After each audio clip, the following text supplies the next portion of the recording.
ನಟ ದರ್ಶನ್ಗೆ ದೊಡ್ಡ ಮಟ್ಟದಲ್ಲಿ ಶಾಕಿಂಗ್ ವಿಚಾರ ಇವತ್ತು. ರೇಣುಕಾಸ್ವಾಮಿ ಕೊಲೆ ಪ್ರಕರಣದಲ್ಲಿ A14 ಆರೋಪಿ ಪ್ರದೂಷ್ ಅವರನ್ನ ಈಗ ಕೋರ್ಟು ಮಾಫಿ ಸಾಕ್ಷಿಯಾಗಿ ಅಪ್ರೂವರ್ ಆಗಿ ಪರಿಗಣಿಸಿದೆ. ಮಾಫಿ ಸಾಕ್ಷಿಯಾಗೋದಕ್ಕೆ ಅರ್ಜಿಯನ್ನ ಸಲ್ಲಿಸಿದ್ರು ಕೋರ್ಟ್ಗೆ. ಸುದೀರ್ಘವಾಗಿ ವಿಚಾರಣೆ ನಡೆಯುತ್ತೆ. ಎರಡೂ ಕಡೆ ವಾದ ಪ್ರತಿವಾದವನ್ನ ಆಲಿಸಿದಂತಹ ನ್ಯಾಯಮೂರ್ತಿಗಳು ಆದೇಶವನ್ನ ಕಾಯ್ದಿರಿಸಿರ್ತಾರೆ. ಈಗ ಆದೇಶ ಪ್ರಕಟ ಆಗಿದೆ.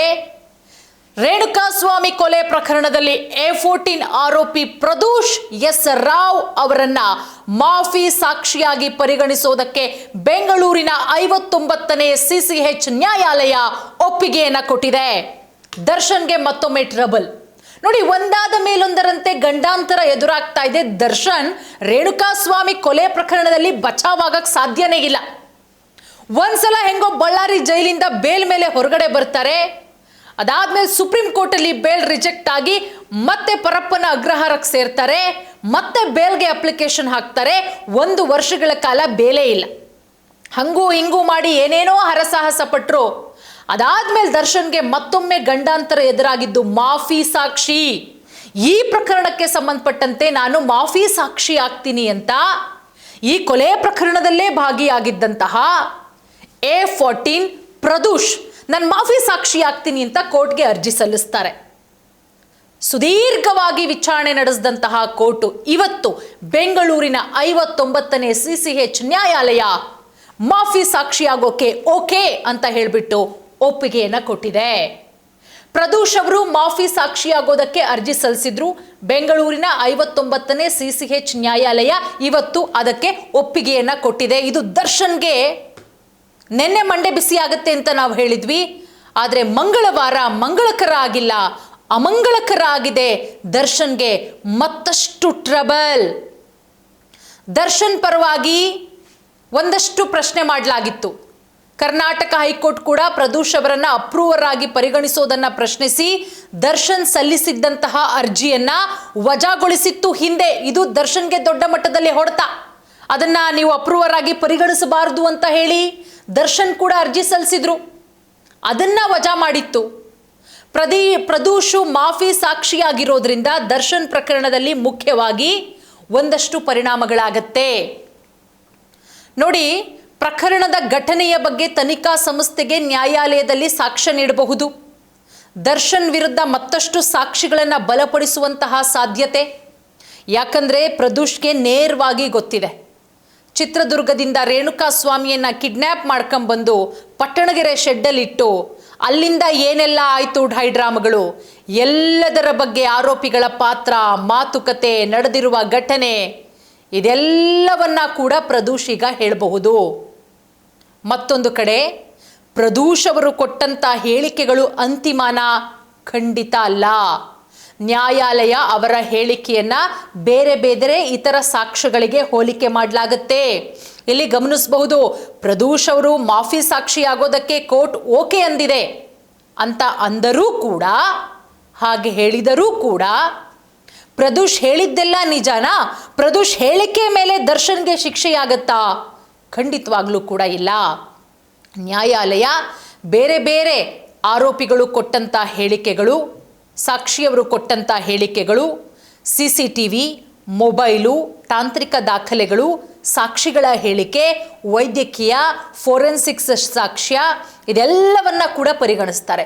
ಎಲ್ಲ ಟ್ಯಾಲಿ ಆಗಬೇಕು.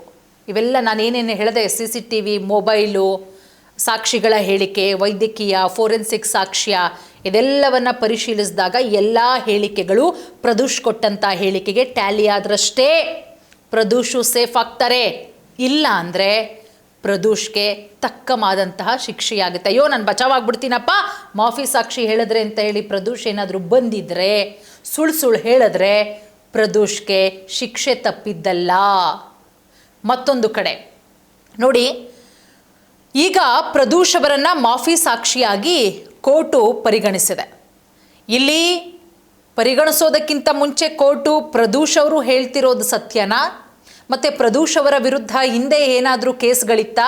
ಹಿಂದೆ ಹೇಗೆ ಏನು, ಜೈಲಲ್ಲಿ ಇದ್ದಂತಹ ಸಮಯ ಅವರ ನಡವಳಿಕೆ ಹೇಗಿತ್ತು ಎಲ್ಲವನ್ನ ಕೂಡ ಪರಿಶೀಲನೆ ಮಾಡಾಗಿದೆ. ಅದೆಲ್ಲವನ್ನ ಮಾಡೇನೆ ಮಾಫಿ ಸಾಕ್ಷಿಯಾಗಿ ಪರಿಗಣಿಸೋದಕ್ಕೆ ಕೊಟ್ಟಿರೋದು. ಮತ್ತೊಂದು ಕಡೆ ಗಮನದಲ್ಲಿ ಇಟ್ಕೋಬೇಕು, ಪ್ರದೂಷ್ ಅವರು ಒಂದಷ್ಟು ಏನು ಸಾಕ್ಷಿಗಳನ್ನು ಕೊಡ್ತಾರೆ, ಒಂದಷ್ಟು ಹೇಳಿಕೆಗಳನ್ನು ಕೊಡ್ತಾರೆ.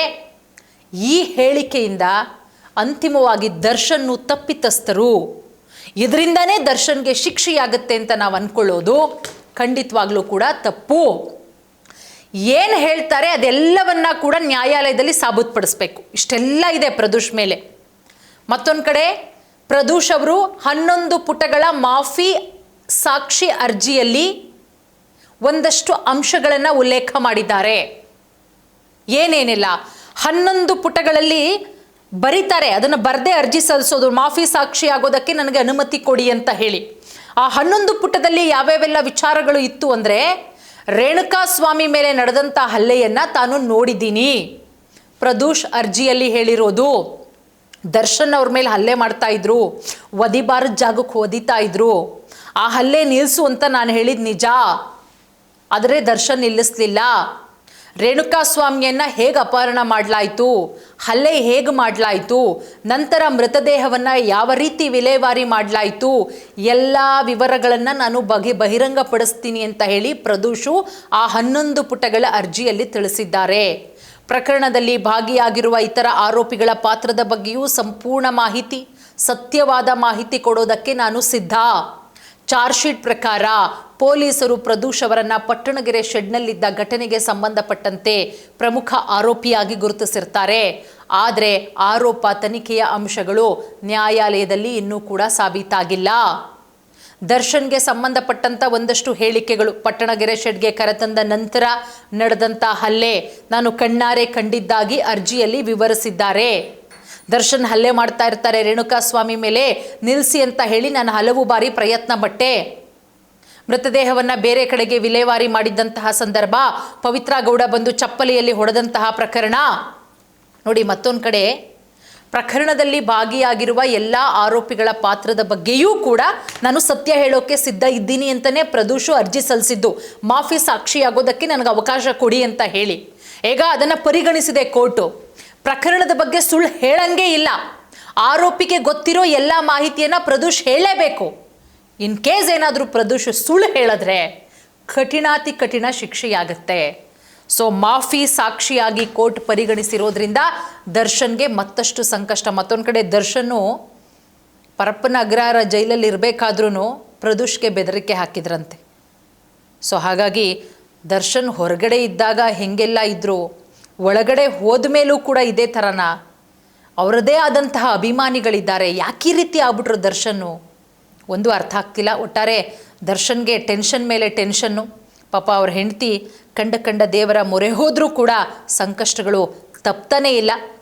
ಈಗ ಮಾಫಿ ಸಾಕ್ಷಿ ಆಗೋದಕ್ಕೆ ಕೋರ್ಟ್ ಒಪ್ಕೊಂಡಿರೋದ್ರಿಂದ, ಅನುಮತಿ ಕೊಟ್ಟಿರೋದ್ರಿಂದ ಈ ವಿಚಾರ ಮುಂದೆ ಎಷ್ಟರ ಮಟ್ಟಿಗೆ ದರ್ಶನ್ಗೆ ಮತ್ತೆ ಸುಳಿ ಸುತ್ತಕೊಳ್ಳುತ್ತೆ, ಏನಾಗಬಹುದು, ಪ್ರದೂಷನ್ ಯಾವೆಲ್ಲ ಸ್ಫೋಟಕ ಮಾಹಿತಿಗಳನ್ನು ಕೊಡ್ತಾರೆ, ಅದನ್ನು ಕೋರ್ಟ್ ಯಾವ ರೀತಿ ದಾಖಲು ಮಾಡುತ್ತೆ, ಪೊಲೀಸರು ಹೇಗೆ ಪರಿಗಣಿಸ್ತಾರೆ, ಕಾದು ನೋಡಬೇಕು.